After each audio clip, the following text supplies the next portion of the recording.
m'appelle Nicolas Desbons, nous sommes à Montreuil et je suis artiste, sculpteur, serrurier d'art.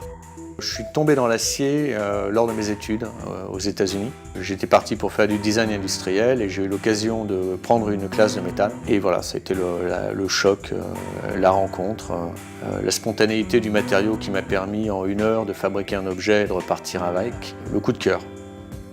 L'une des premières choses qui m'a attiré dans ce métier, ça a été la forge. Le côté, la fascination du feu. C'est le seul endroit où l'acier devient plastique, devient mou. J'utilise la forge pour faire du traitement de surface. Donc je vais venir déformer des sections, leur donner de la matière. Je vais venir faire ce que j'appelle transpirer le métal. Et beaucoup pour déformer des tubes. Donc je martèle des tubes, je change leur section, je les aplatis, je les arrondis et après je les coupe en petits morceaux et c'est la matière première pour tout mon travail de dentelle. Je suis sur ce que j'appelle la serrurerie d'art et en langage profane, c'est du couper-coller. Je débite, je prépare des pièces plus ou moins importantes et ensuite je les assemble, soit mécaniquement, soit par soudure.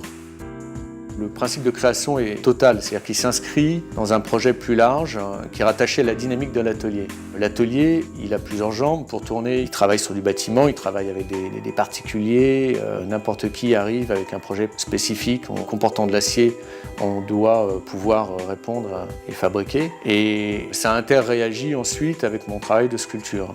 Tout ce travail, par exemple d'empreintes sur les corps de femmes que je fais, est né de l'utilisation des chutes générées par un travail pour le bâtiment. Donc j'allais dans un endroit, c'est une caisse qui s'appelle le chutier dans l'atelier, j'allais prendre mes petites chutes et puis je commençais à les mettre dans des vasques autour de certaines formes, les assembler entre elles et puis je sors la pièce, puis je regarde et je vois ce que ça donne. Pour moi, il est super important de laisser les portes de l'atelier bien ouvertes. Ça se fait en accueillant des stagiaires toute l'année qui viennent des écoles d'art et qui viennent faire des stages d'1 mois, 1 mois et demi. C'est des chouettes rencontres parce que souvent on a des jeunes en face qui ont la patate et qui ont envie. Et nous, ce qu'on peut leur apporter avec 20-25 ans de métier, c'est d'aller un petit peu au-delà d'une approche bête et méchante de l'outillage, mais de commencer à dire qu'il peut se passer d'autres choses derrière. La formation plus large, elle se fait aussi en ouvrant les portes pour les portes ouvertes, des ateliers d'artistes, les journées des métiers d'art. Je ne conçois pas de travailler tout seul comme un ermite.